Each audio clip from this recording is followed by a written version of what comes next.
मंत्री पद से बर्खास्त होने के बाद बोले राजेंद्र गुड़ा, जब तक सांस चलेगी तब तक बोलूंगा। राजस्थान में मंत्री पद से बर्खास्त होने के बाद कांग्रेस विधायक राजेंद्र गुड़ा ने एक बार फिर अशोक गहलोत पर जमकर निशाना साधा है। गुड़ा ने कहा कि अपनी बर्खास्तगी को लेकर वह विधानसभा में सीएम गहलोत से 1-to-1 जवाब मांगेंगे। उन्होंने एक बार फिर सीएम गहलोत को घेरते हुए कहा कि प्रदेश में अराजकता का माहौल है और सीएम का इकबाल खत्म हो चुका है। गुड़ा यही नहीं रुके, उन्होंने कहा कि मुख्यमंत्री हाउस में आते नहीं हैं और न ही जवाब देते हैं। गुड़ा ने कहा कि जब तक सांस चलेगी बोलूंगा, चाहे मुझे जेल में ही क्यों ना डाल दे।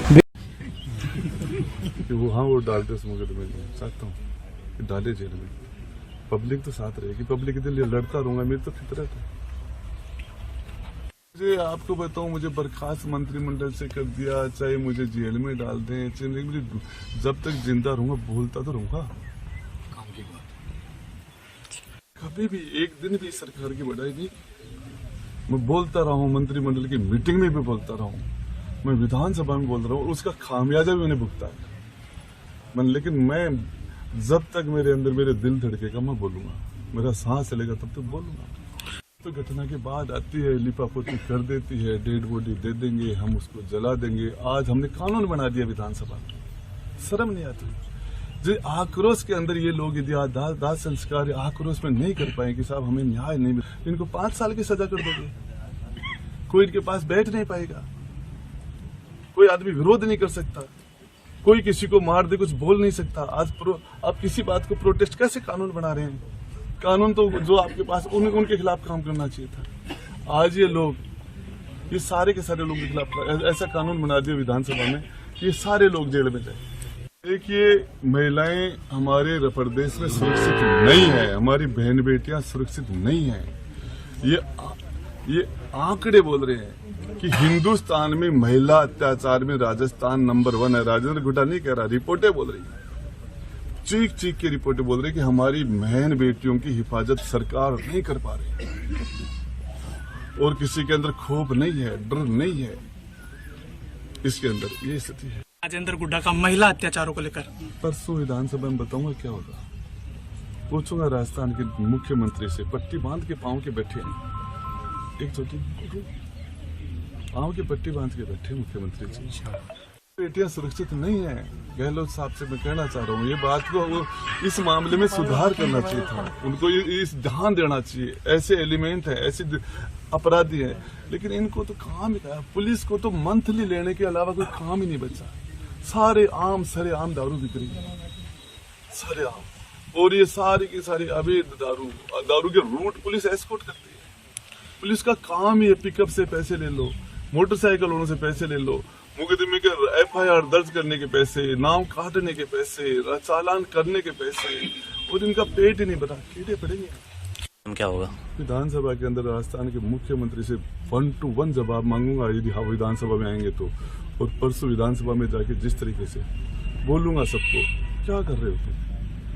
राजेंद्र गुड्डा को बर्खास्त करने से कुछ नहीं होता। महिलाओं के माता और बहनों में सुरक्षा का भाव पैदा करो, उससे क्या होगा? कि किसी को मंत्री बना दिया, किसी को हटा दिया, इससे कुछ होने वाला नहीं है। हमारी बहन बेटियों में सुरक्षा का भाव होना चाहिए। बिल्कुल सही कह रहे हैं वो।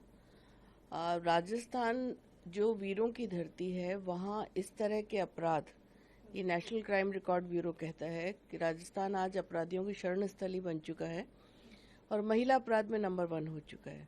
10 वर्ष से कम उम्र की बच्चियों के साथ जो होने लगे हैं दुष्कर्म, उनमें 2.7% वृद्धि हुई है इसी साल में, 2023 में ही। 15% से ज़्यादा अपहरण की घटनाएं होने लगी हैं और अपराधियों का हब बन चुका है। ये राजेंद्र सिंह जी गुड़ा जब महिला अत्याचार की बात करते हैं तो इन्हें बर्खास्त कर दिया जाता है। अभी कुछ दिन पहले इन्होंने सरकार के अलाइनमेंट की बात भी की थी और भरे खुले मंच से इन्होंने कहा था कि राजस्थान वो प्रदेश है जहां हर काम के लिए 65% कामों के लिए पैसा देना पड़ता है। तो इस तरह की जो सच राजस्थान की सरकार को स्वीकार्य नहीं है, वो मंत्री जो सच बताते हैं, राजस्थान की सरकार की मतलब अयोग्यता हो गई है कांग्रेस में एक तरह से महिला अत्याचार के बारे में बात करना। इनके एक मंत्री सदन के पटल पर कहते हैं कि बलात्कार इसलिए होते हैं क्योंकि ये मर्दों का प्रदेश है, उस पर कोई किसी तरह की सफाई नहीं आती है, उनके खिलाफ कोई कार्रवाई नहीं होती है। और जो सच दिखाने की कोशिश करता है। और यही गुड़ा साहब है जिनके बच्चे के जन्मदिन पे मुख्यमंत्री जी गए थे और वहां जाकर इनकी पीठ थपथपा कर आए थे कि इनकी वजह से मेरी सरकार बची हुई है। तो कांग्रेस की नीति और नीयत और कांग्रेस की जो मंशा है वो इस तरह के कृत्यों से खुलेआम जाहिर होती है और राजस्थान की महिलाएं निश्चित रूप से इस सरकार को माफ। गुड़ा जी को तो पहले ही बाहर कर देना चाहिए था, लेकिन सरकार ने और पार्टी ने बहुत समय तक संयम रखा। हमारे प्रभारी जनरल सेक्रेटरी इंचार्ज रंधावा जी ने भी समय समय पे उनको बहुत मौके दिए और पहले भी उन्होंने माता सीता के बारे में जो बयान दिया वो भी पार्टी को बर्दाश्त नहीं है। और अब फिर जिस तरीके से भाजपा की लैंग्वेज अगर वो बोलेंगे कांग्रेस में रहकर तो ये तो नहीं चलेगा। तो इसीलिए उनको इस बात का जवाब तो देना ही था। गुड़ा जी ये भी कह रहे हैं कि उन्होंने सच्चाई बोला और उनको आप लोगों ने पनिश कर दिया। मैंने आपको क्या कहा कि ये तो कदम बहुत पहले उठाना चाहिए था, उनको तो बहुत सारे मौके दे दिए गए। एक नहीं, वो सीरियल ऑफेंडर की तरह उन्होंने लगातार ऐसी टिप्पणियां करी हैं कि माता सीता तो खूबसूरत थी, इसीलिए भगवान राम जो है और रावण उनके पीछे थे। ऐसी भाषा का उपयोग करना और साथ में मणिपुर को सवाल करने की बजाय बीजेपी से सवाल करने के, जहां पूरा देश सवाल कर रहा है, ये किसी एक पार्टी की बात नहीं है, देश के लोग शर्मिंदा हो। Bureau report team ANN news.